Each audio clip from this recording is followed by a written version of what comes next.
Halo teman-teman semuanya, ketemu lagi di channel YouTube ini bersama saya Denny Chandra, dan pada video kali ini saya akan ngobrol dengan seorang penulis yang baru saja meluncing bukunya yang berjudul Babang Owner.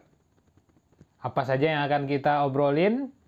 Simak terus video ini dan jangan lupa untuk subscribe dan nyalakan lonceng notifikasinya biar kalian tidak ketinggalan dengan video-video terbaru yang saya bagikan di channel ini.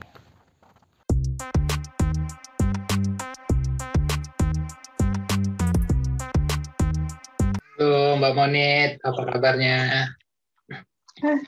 Biasalah, mak hetik. Terima kasih nih Mbak Monit udah berkenan ngobrol-ngobrol sebentar bersama kita di sini dan mudah-mudahan nanti bisa menjadi inspirasi. Jadi bagaimana nih Mbak kabarnya? Lagi udah banyak yang japri, yang mesen, yang apa setelah bukunya di launching kemarin? Untuk sementara menghabiskan yang kemarin itu kan pesannya 160 ditambah 10 bonus. Sisanya kan hanya 2 ya. Dan dua-duanya itu udah setelah acara Zoom launching Babang Owner, besok itu langsung udah ada yang pesan gitu. Ya udah sekarang nggak ada sama sekali di tangan saya, dan kebetulan ada 2 penerbit yang udah nyolek-nyolek gitu. Alhamdulillah. Alhamdulillah. 2 penerbit yang nyolek-nyolek dan mereka mengatakan untuk sementara jangan cetak lagi, jangan sebar lagi dalam bentuk PDF atau apapun. Kita mau review dulu naskahnya Mbak, nanti kita kabarin. Oh, Sementara saya nggak bisa nyetak dulu. Berarti yang ada yang pesan pun terpaksa terpending dulu untuk sementara waktu ya? Iya, betul. Berarti tersebar kalaupun jadi nanti dealnya berarti bisa tersebar di seluruh toko buku berarti ya? Mudah-mudahan. Iya, betul Mas. Dan, doain ya Mas. Siap. Pengalaman pertama ini. Dan jarang-jarang loh ada yang pengalaman pertama gini bisa langsung dilirik sama penerbit. Ya, saya juga nggak nyangka karena paginya itu langsung tiba-tiba ada WhatsApp Japri yang selamat pagi Bu Monita gitu. Saya mau coba lihat naskahnya, kok sepertinya gitu heboh banget sambutannya, mau lihat naskahnya nanti kita review ya Bu gitu. Nah terus siangnya ada lagi penerbit yang lain, saya bingung nih boleh nggak ya kalau dua-duanya, tapi ya udahlah kan nanti kan pilihan di tangan saya mau memilih yang mana kan, jadi saya masukin aja dulu dua-duanya. Oh, berarti boleh dibilang yang cetak pertama ini yang spesial lah berarti ya, dan alhamdulillah saya dapat yang spesialnya juga berarti ini. Nggak ada lagi soalnya kalau diterima sama penerbit judulnya harus ganti, mau nggak mau kan nggak bisa Babang Owner. Iya, jadi harus ya mau nggak mau harus dengan kesepakatan jadi, lah nanti. Selamat yang pertama kali dapat judulnya udah yang awal tuh Babang Owner. Iya. Tapi mereka ada janji Mbak, berapa lama mau di-review naskahnya? Yang pertama itu ngasih waktu 3 minggu, penerbit yang kedua hampir sama lah 2-3 minggu. Oh gitu, jadi mereka akan review dulu nanti baru dikabarin. Soalnya saya ngasihnya yang full version yang harusnya nanti gitu terbitnya saya sendiri tadinya gitu. Iya. Tapi ternyata ada penerbit yang nawarin ya, oh ya udah deh full versionnya nih silahkan gitu. Mudah-mudahan teman-teman yang di Akademi Penulis lain pun segera menyusul dengan karya-karyanya. Harus dong. Iya. Harus banget. Percuma Mas mentornya tuh yang A, B, C gitu ngasih ilmunya tapi nggak ada outputnya buat apa gitu. Iya. Bener juga sih Mas mentor bilang, aku tuh inget banget yang prinsip berbagi itu selalu aku inget gitu. Jadi kalau punya sesuatu ngapain disimpan sendiri, kan itu bisa dijadikan inspirasi, bisa juga jadi hiburan orang lain gitu, banyak manfaatnya gitu. Jadi kenapa harus disimpan sendiri ilmunya? Sebelum saya bahas ke bukunya sedikit, mungkin saya boleh nanya-nanya ya, karena memang saya juga pernah mengalami kondisi yang seperti Mbak Monit alami, tapi ya kalau saya sih menganggap Tuhan mungkin lebih sayang kepada amanah yang dititipkannya kepada saya, cuman dititipkan selama 1 tahun. Memang dia dilahirkan dalam diagnosa dokter waktu itu DS. Dan ya lumayan sih seperti cerita Mbak Monit itu kan, ya nano-nano juga sih rasanya dari awal kan. 2017 November, dan Tuhan mengasih kesempatan kepada kami cuma 1 tahun, Desember 2018 dia Tuhan lebih sayang sama dia kan. Dan alhamdulillahnya di Januari 2020 kami diamanahin lagi penggantinya. Oh, alhamdulillah. Iya. Jadi tapi paling nggak kan punya pengalaman yang berbeda gitu Mas Denny, walaupun waktunya cuma sebentar ya, tapi kan perasaan nano-nanonya itu jadi pelajaran tersendiri kan. Iya, dan itu pun juga kenapa saya tertarik buat ngobrol-ngobrol dengan Mbak Monit kan, dan saya juga minta izin nanti mungkin saya upload di kontennya di YouTube gitu kan, jadi bisa berbagi juga, karena saya melihat masih ada stigma di masyarakat kita kan, ketika anak-anak dengan kebutuhan khusus, dengan anak-anak dengan keistimewaan seperti itu kan, di masyarakat masih sulit untuk menerimanya kan. Iya, benar. Masih bukan 50%, tapi 80% masih salah kaprah, masih stigmanya negatif, masih di masyarakat sebenarnya ini ya, pengetahuannya mungkin yang belum sampai gitu ke orang-orang banyak. Jadi kalaupun mereka tahu asal muasalnya, sejarahnya, itu pasti mereka nggak akan menilai seperti itu gitu. Iya, karena mungkin dulu kalau saya nggak dititipkan Maden, pasti saya akan ngerasa dulu tuh ketemu anak yang seperti ini pasti akan anak gini amat gitu, ini gila gitu, pasti saya akan sama gitu. Tapi kan saya berkecimpung di dunianya Maden, mau nggak mau ya saya jadi begini ya, baru saya mulai paham. Iya, dan jangankan dari lingkungan, dari keluarga terdekat pun terkadang kita masih ini, dan dari keluarga terdekat malah juga ada stigma gitu kan, kita ditanyain, memang dulu pernah selama hamil pernah ngelakuin ini nggak sih, atau ada apa nggak sih, kok sampai anaknya gini. Waduh, saya bilang kan, perasaan sih aman-aman aja, nggak pernah ngelakuin yang aneh-aneh, saya bilang gitu kan. Dan kalau Mbak Monit mengalami juga nggak yang seperti itu?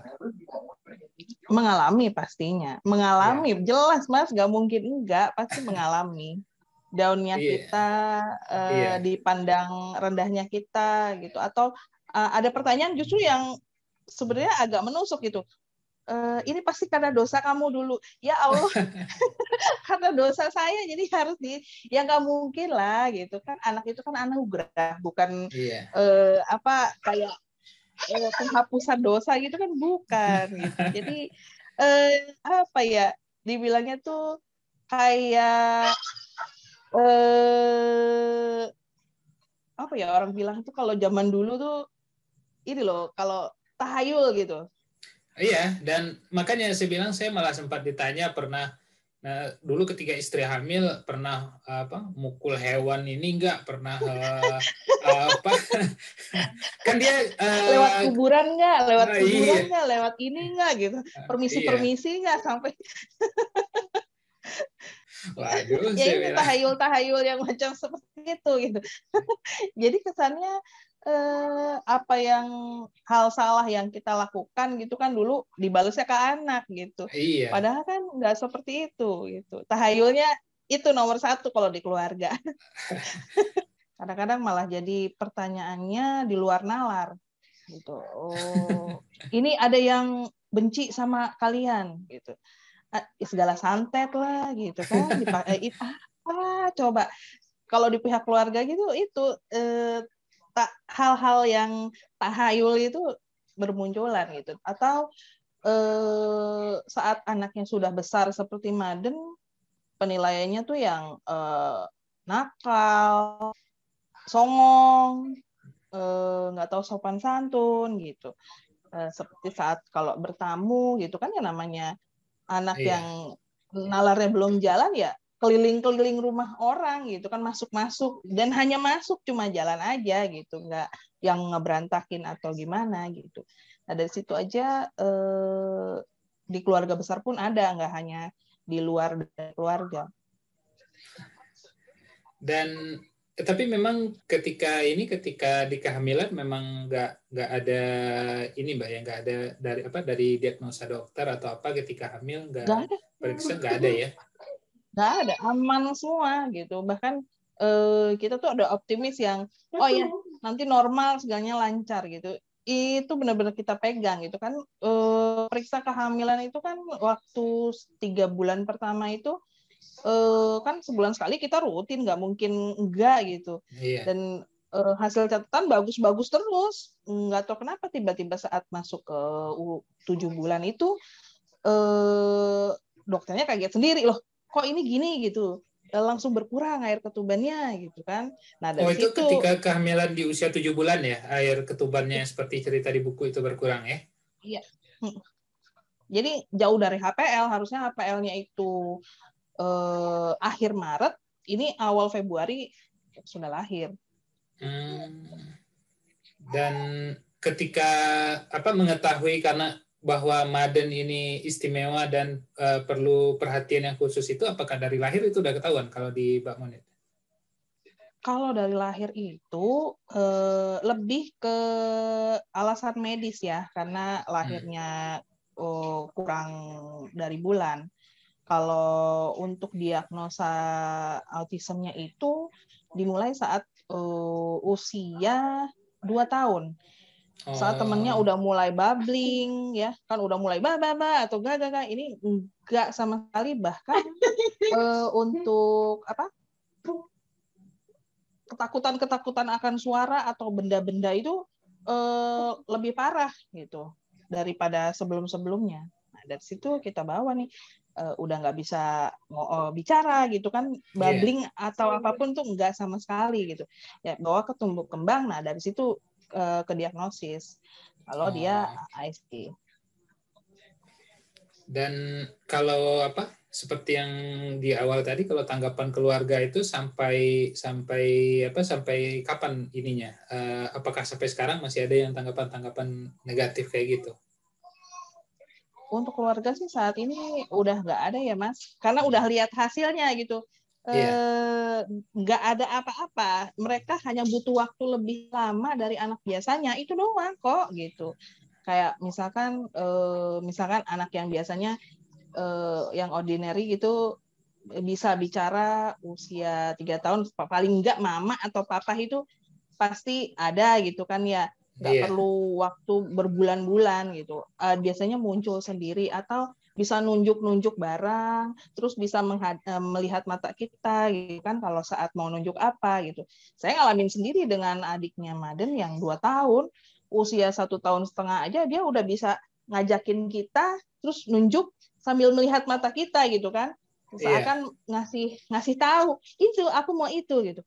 Kalau Maden itu kan nggak ada sama sekali gitu. Nah, sebenarnya sih perbedaannya kalau mau dilihat sekarang ya jauh keluarga.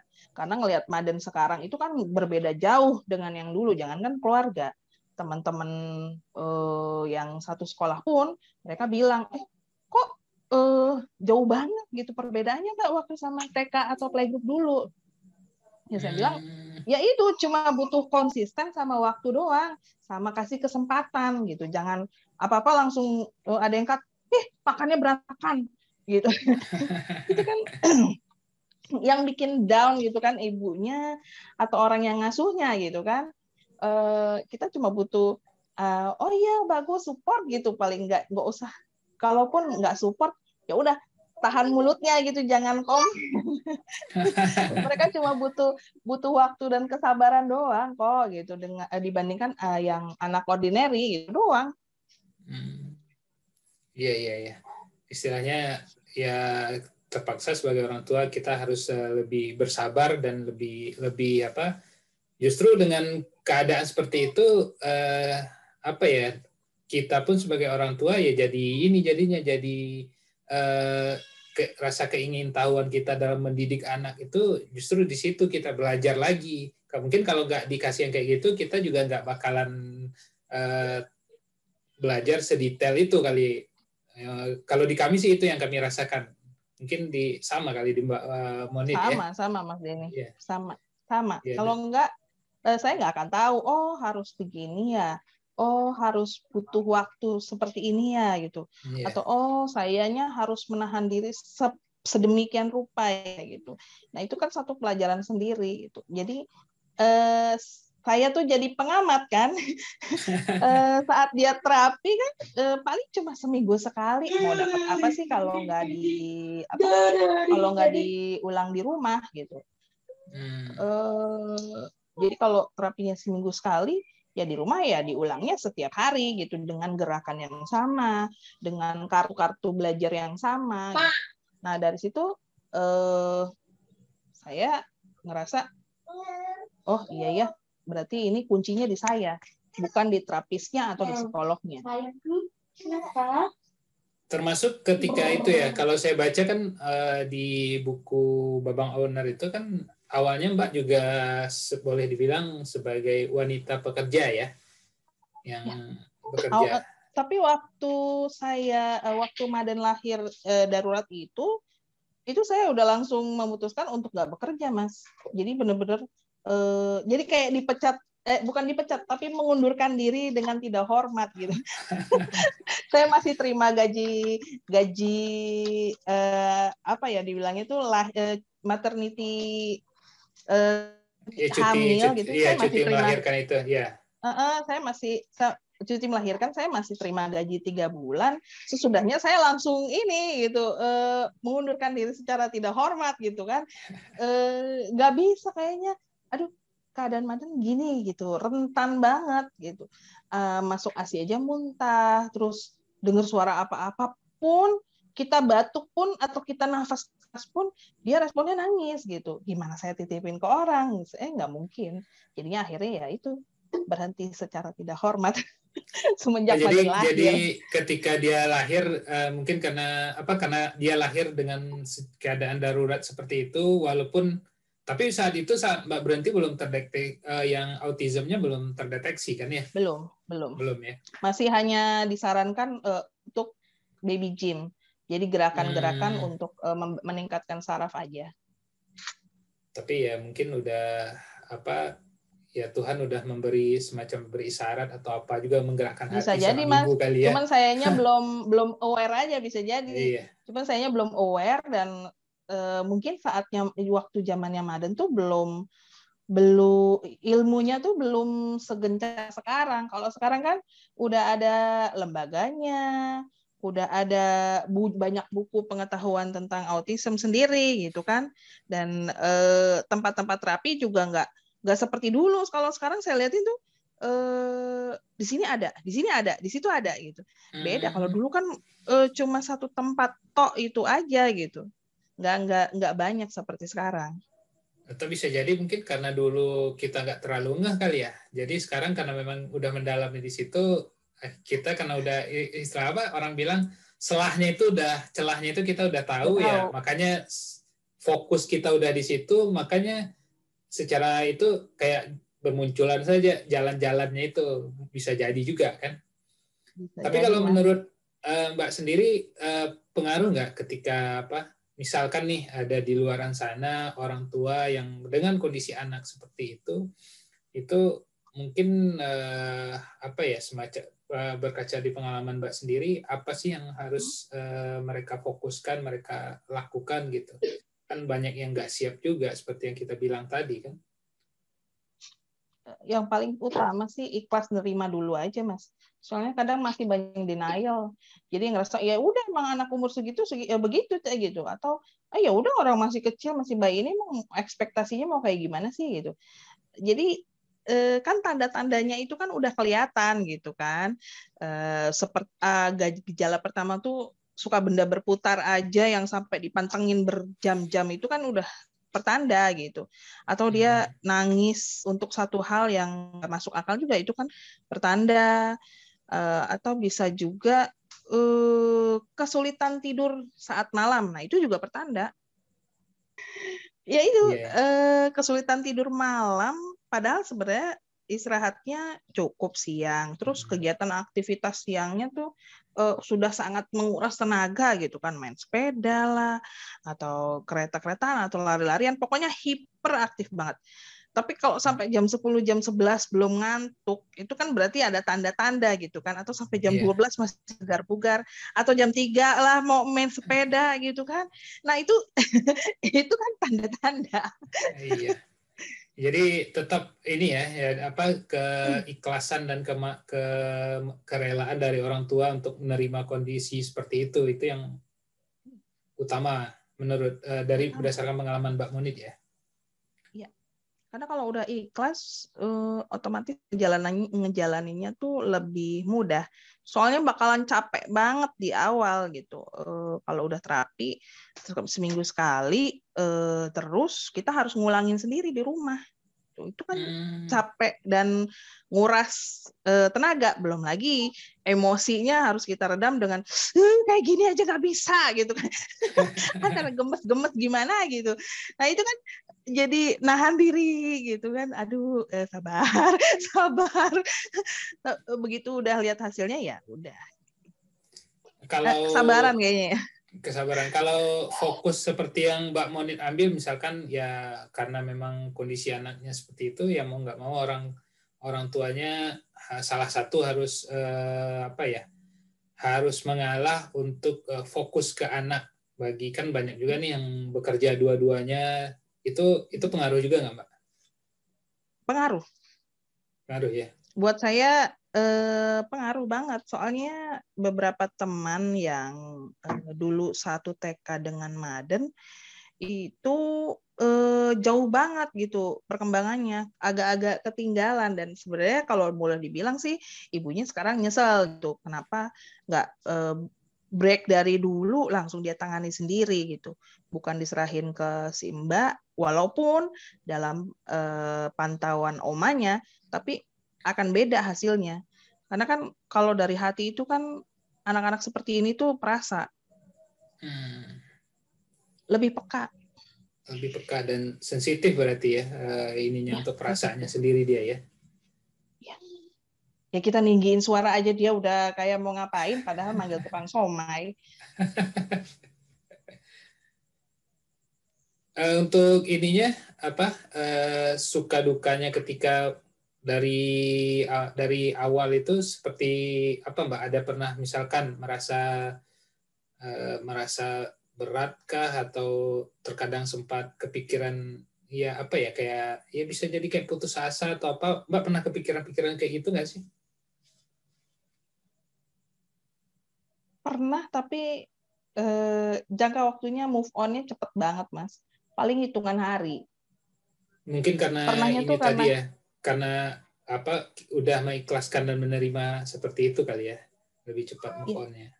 Lebih cepat move on gitu. Kalau down itu paling karena misalkan, aduh ini udah 5 bulan masih begini-begini aja gitu.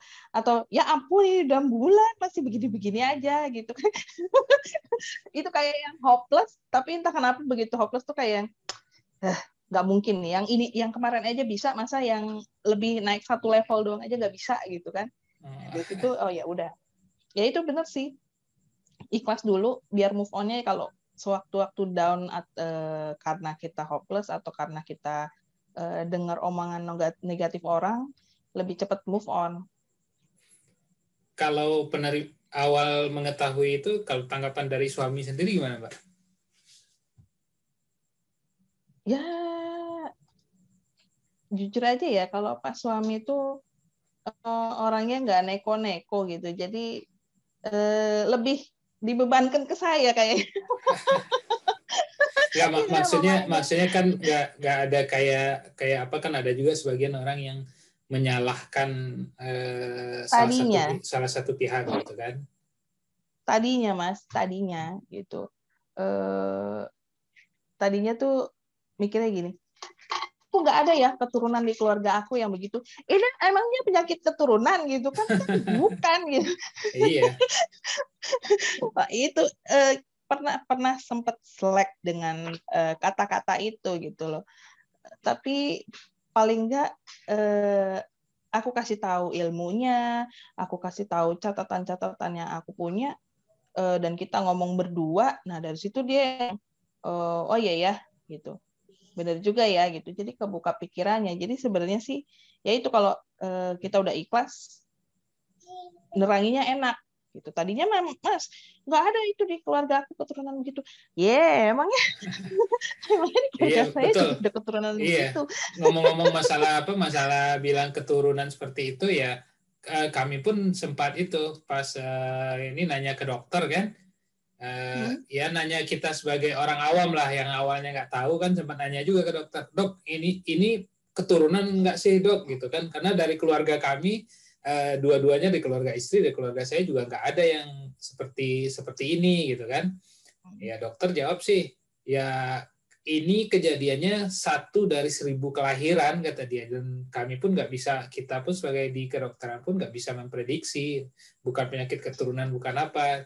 Di situ salah satunya yang juga agak apa ya, agak meredam kan, karena memang dokter bilang kayak gitu. Karena memang dari awal ya dari keluarga juga seperti itu. Kok ada yang ini Kak, keturunan keluarga kita nggak ada yang kayak gini loh. Kesannya nyalahin nenek moyang ya. Iya. Nenek moyang siapa nih gitu. Ini dari siapa nih yang ada keturunannya kayak gini gitu kan. Tapi ya Malah jadi saling curiga. sampai sekarang pun masih ini, dan saya salutnya ke Mbak Monit itu karena Mbak Monit mungkin saya harus belajar gitu kan. Saya walaupun cuma setahun 13 bulan gitu kan, dan sampai sekarang pun saya belum berani untuk mengeluarkan keresahan-keresahan yang seperti pernah Mbak Monit alami itu. Makanya saya salut Mbak Monit bisa dengan akhirnya menuliskannya menjadi sebuah karya tulis dan terbit dalam bentuk sebuah buku gitu. Itu biar Maden tahu, Mas. Iya ya. Kan dia sekarang udah bisa nalar tuh. Udah maksudnya logikanya udah jalan gitu kan. Nah dari situ dia yang oh iya. Makasih ya Mama gitu. Jadi apa ya? Kenangan yang abadi sih. Jadi jangan dia lupa kalau kita pernah sama-sama berjuang ngatasin kemacetan jalan kemana-mana gitu kan, dari Depok ke BSD gitu. Cuma buat ngerapiin kamu itu waktunya sangat banyak untuk dilupain gitu kan. Jadi jangan lupa. Ya itu tadi saya bilang salut ke Mbak Monit ketika Mbak Monit berani menceritakan. Saya pun sampai sekarang masih belum apa ya. Ya kalau menerima ya saya terima secara ikhlas ya ikhlaskan gitu kan. Tapi untuk mengungkapnya, menuliskan dalam tulisan atau apa, padahal udah kepikiran saya bahkan, dan rencana malah nanti ketika dia udah setahun kayak untuk ulang tahun ya sama lah tadi ulang tahun dia memperingati setahun kepergian dia, saya mau bikin buku, tapi sampai saat ini saya belum bisa mengumpulkan kekuatan dan keberanian untuk menuliskan itu. Mewek terus Mas. Iya Jujur makanya. aja saya setiap habis setor tuh pasti paginya saya akan bilang mata saya bengap Mas Mentor. Rasanya nggak enak banget gitu, rasanya sakit gitu. Iya. Rasanya pokoknya nggak banget gitu, nggak usah ya gitu, nggak jadi aja gitu. Selalu diingetin ya, namanya luka koreng kalau cuma ditutupin tensoplas aja itu nggak akan sembuh-sembuh. Ya harus dibuka biar cepet kering. Tapi paling nggak Mas Dani coba deh gitu, biar lega. Beneran deh. Emang rasanya tuh kayaknya aduh pedih banget. Tapi begitu bukunya berhasil dan saya baca lagi dari awal, oh perjuangan kita tuh menghasilkan ya gitu. Kamu pinter, kamu bisa main ini, kamu bisa apapun gitu yang dulu orang tuh underestimate gitu atau ngatain kamu gila atau apapun lah itu, tapi bisa dibuktikan gitu dalam perjalanan satu buku ini kamu berkembangnya udah jauh banget gitu. Nah, di situ rasa syukurnya malah timbul, sakitnya malah jadi berkurang. Iya, iya. Patut Dan dicoba Mas Denny. ya, dan itu waktu nulis yang Babang Owner ini memang tujuan awalnya memang saya sih masih belum nangkap waktu di acara kemarin ya. Memang dari awal nggak sih Mbak Moni pengen menuliskannya ini, atau kepikirannya ketika dia mau ulang tahun aja? Atau memang dari awal sudah ada kepikiran ini suatu saat nih harus saya bukukan atau saya dokumentasikan kisah-kisah seperti ini gitu. Kalau dokumentasi sih Mas, jujur aja itu Google Google foto saya tuh full dari dia baik sampai sekarang ini 11 tahun itu, sampai upgrade terus gitu, nggak berhenti gitu. Bahkan punya 2, 3, 4 akun yang khusus Maden aja gitu, nggak cuma foto tapi video. Nah itu tadinya tuh saya bilang ke Mas Mentor nih ya, saya punya ini, saya tunjukin nih. Terus kata dia, iya banyak gitu, tapi buat apa kalau cuma gambar sama video doang tanpa ada narasinya gitu. Nah dari situ saya belum kepikiran mau punya buku, karena kan waktu itu ikut kelasnya masih kelas novel gitu. Masih yang ceritanya masih fiksi gitu kan. Nah, saat saya menang kuis itu, kuis di salah satu kelasnya Mas Mentor, nah itu saya dapat buku Calvin yang punya tulang lemah gitu. Dia selama hidupnya itu bergantung di stroller bayi, padahal usianya udah 8 atau 10 tahun gitu, Mas. Masih kecil, pertumbuhannya juga terhambat gitu kan karena lemah tulang itu. Nah, dari situ saya baru kepikiran tuh, biografi ternyata bisa menceritakan soal orang yang kita nggak kenal. Itu kan saya nggak tahu siapa Calvin gitu kan. Kali gitu dia Mark yang pencipta Facebook atau siapa gitu kan, kita semua tahu gitu. Tapi kalau Calvin tuh siapa Calvin gitu kan, saya tetangganya bukan, saudara bukan gitu.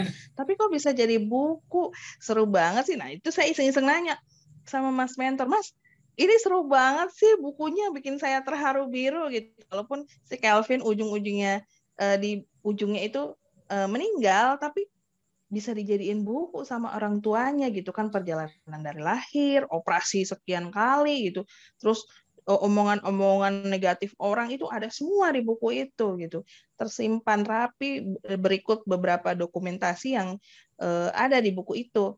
Nah dari situ saya kepikiran, asik juga ya Mas gitu, ayo udah Mbak tulis gitu soal Madan gitu. Itu Mas Mentor belum tahu kalau Madan ASD, tahu-tahunya tuh saat udah bab pertama di buku itu. Nah saya curhat kan, terus dia loh, saya pikir cuma masa kelahirannya doang gitu yang ada drama-dramanya yang patut diceritakan, ternyata enggak toh, masa sama tumbuhannya juga iya. Nah gimana Mas? Ya udah nggak apa-apa lanjut. Nah saat bab 1 udah selesai, saya dikirimin dong buku sama Bu Susi. Dari situ yang ternyata pertumbuhan anak-anak Bu Susi itu dari tahun ke tahun diceritain di buku itu. Mas sampai tanggal-tanggalnya ada semua gitu kan. Wah, makin panas dong saya. Kok Bu Susi bisa ya gitu. Ya iyalah, suaminya Mas Mentor gitu kan. Tapi kata Bu Susi, enggak loh, ini aku nulis sendiri katanya. Enggak, bukan ditulisin Mas Anang. Oh ya sudah.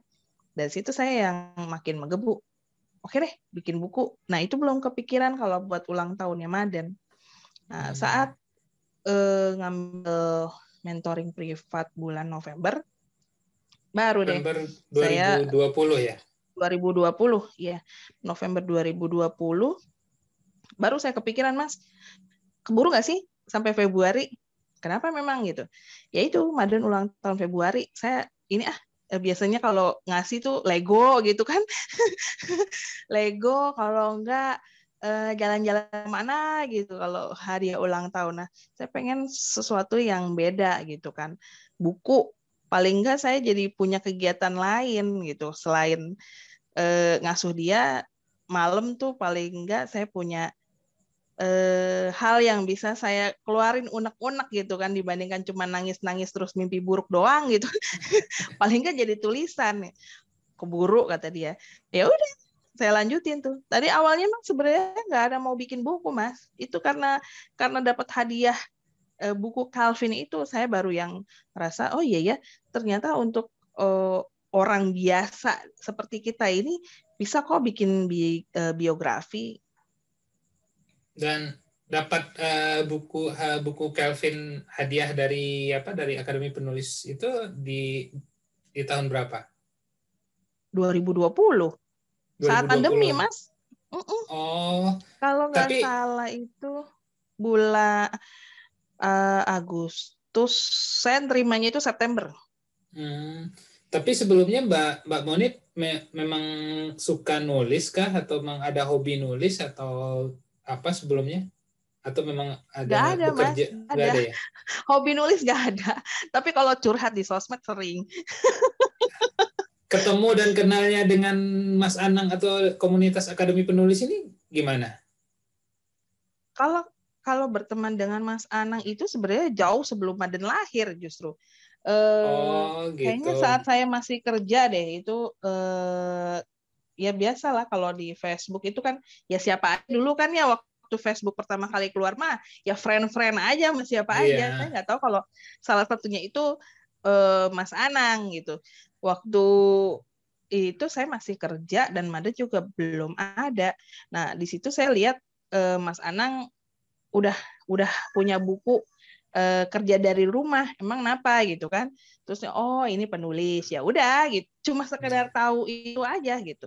Nah kalau Akademi Penulis sendiri itu saya ngelihatnya itu saat pandemi setelah Lebaran. Mas Mentor tuh baru buka kelas kelas konten IG, itu kelas pertama yang dibuka sama Akademi Penulis. Nah, di situ saya baru gabung. Jadi nanti mungkin karena konten ini kita upload, jadi buat yang nonton atau apa, nanti Anang yang dimaksud di sini Mas Anang YB ya, bukan Anang Hermansyah. Mas Anang YB. Bukan Anang Hermansyah suaminya Asanti gitu kan. bukan Mas Anang YB dari Ghostwriter Indonesia atau Akademi Penulis. Iya. Nah itu kelas online pertama Mas yang dibuka sama Mas Mentor, karena biasanya Mas Mentor itu kan ngajar anak-anak sekolah ya. Di sekolah itu Pak guru sekolah yang ngajar anak-anak, ataupun buka mentoring private gitu, atau buka penulisan buku, tapi nggak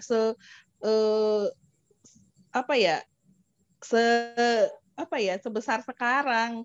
Karena kan secara dulu kan kayaknya Mas Anang nggak terlalu upload banyak soal kepenulisan di akun Facebooknya gitu, lebih banyak soal keluarga gitu atau soal sekeliling yang ditulis gitu.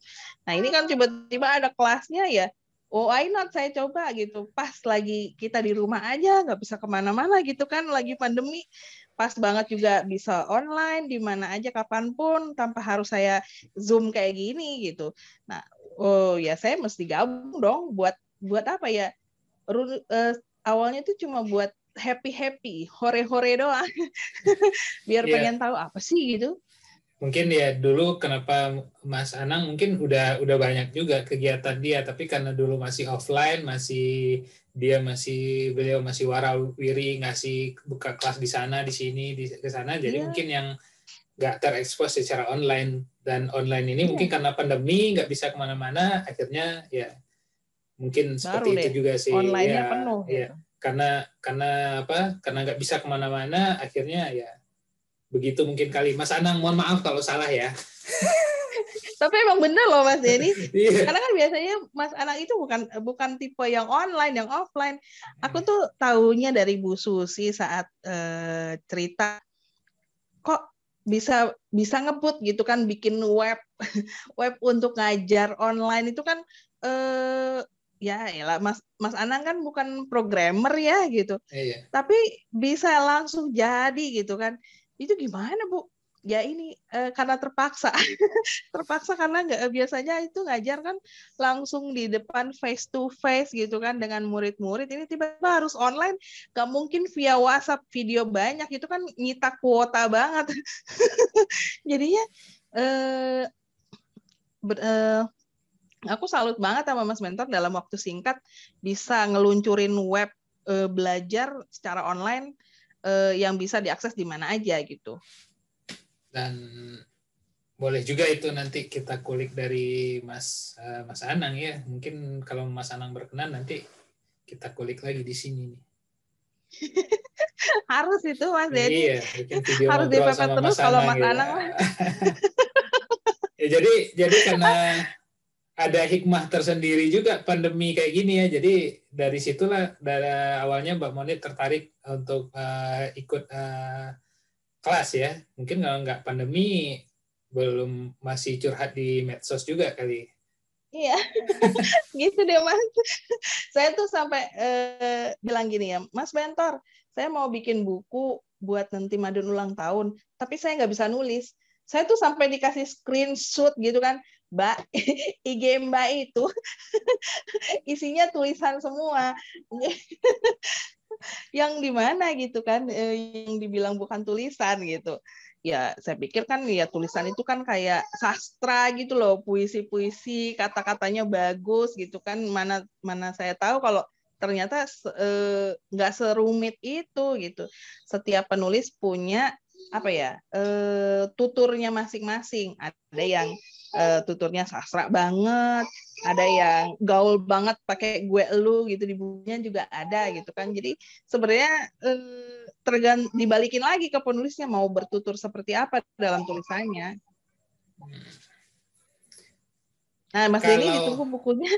Kalau ada yang nanya nih, misalkan gimana sih kalau punya kisah yang serupa seperti yang Mbak Monit alami, kalau ingin menuliskan dan menerbitkan kayak jadi buku gitu, ya mungkin seperti apa langkah pertamanya yang harus dilakukan kali ya?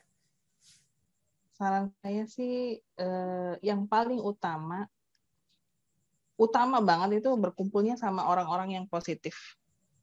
Itu aja dulu Mas. Kalau lingkungannya udah nggak mendukung, kitanya udah menggebu-gebu, biasanya pasti nggak akan jadi gitu. Dan pas banget saya ketemu teman-teman sekelas di akademi penulis itu, semuanya positif gitu. Nggak ada yang aku lebih hebat, aku lebih jago, aku lebih banyak ngeluarin buku, aku lebih banyak jam terbangnya, itu nggak ada gitu. Kayak Bu Ari aja, Bu Ari Kinoisan itu pertama kali saya pikir tuh, Bu Ari Kinoisan tuh siapa ya gitu. Bu Ari itu siapa ya gitu. Nah itu aja saya masih yang taunya tuh setelah 2-3 bulan, oh Bu Ari itu yang langsung, ya ampun, saya langsung pengen salim. Tadinya tuh masih yang mikir, ini siapa sih, admin penulis buku bukan gitu ya, ternyata guru besar gitu. Malu banget. Sepuhnya kepenulisan gitu, malu iya, kan. Iya. Nah dari situ aja kan berarti lingkungannya mendukung gitu Mas. Jadi kalau mau nggak perlu takut sakitnya keluar gitu, ya pasti akan sakit lah, namanya ngulik-ngulik luka lama gitu kan. Pedih gitu. Tapi dari buku itu juga yang terbit sekarang ini memang nggak saya keluarin semua gitu kan. Kata-kata kasar atau kata-kata negatifnya nggak saya keluarin semua. Tapi paling enggak saat saya ngetik free writing, jadi nulis bebas gitu selama 1 jam tanpa henti, kita tuh kayak sambil bertangis-tangis ria gitu sambil ngetik-ngetik, oh jadi begini gitu. Sesudahnya itu lega banget gitu. Dan ditambah lagi pas kita udah curhat gitu kan di sosmed juga gitu sama grup penulis, di grup itu aku udah nulis sekian bab gitu. Mereka tuh yang langsung, oh ditunggu gitu kan, itu jadi suntikan semangat gitu kan. Buat saya ya itu pertama kali yang paling mendukung itu lingkungan. Lingkungan kita yang... dengan siapa kita bergaul, nah itu paling mendukung Mas. Berarti harus nyari lingkungan yang positif dan memberi dukungan buat buat kitanya ya. Ya nggak harus akademi penulis sih. Saya lihat sekarang Iya. online juga banyak gitu kan. Kenapa nggak coba gitu dibandingkan sosmednya digunakan buat hal-hal yang nggak guna gitu kan. Mending ya buat sarana kita ini masarin buku atau curhat gitu. Nah, kasih clue, aku mau nerbitin buku gitu kan. Jadi banyak yang ini apa mau nulis apa gitu kan, itu salah satu bentuk dukungan juga, Mas. Ya, untung-untung dari tangisan berubah jadi royalti, Mbak ya. Itu salah satu efek di belakangnya. Harus kan? Berani, Mas Denny, Iya. harus berani. Dicoba deh, dicoba. Kalau cuma bilang, oh nanti aku nggak bisa, berani. Ya, semua orang juga tadinya aku juga begitu.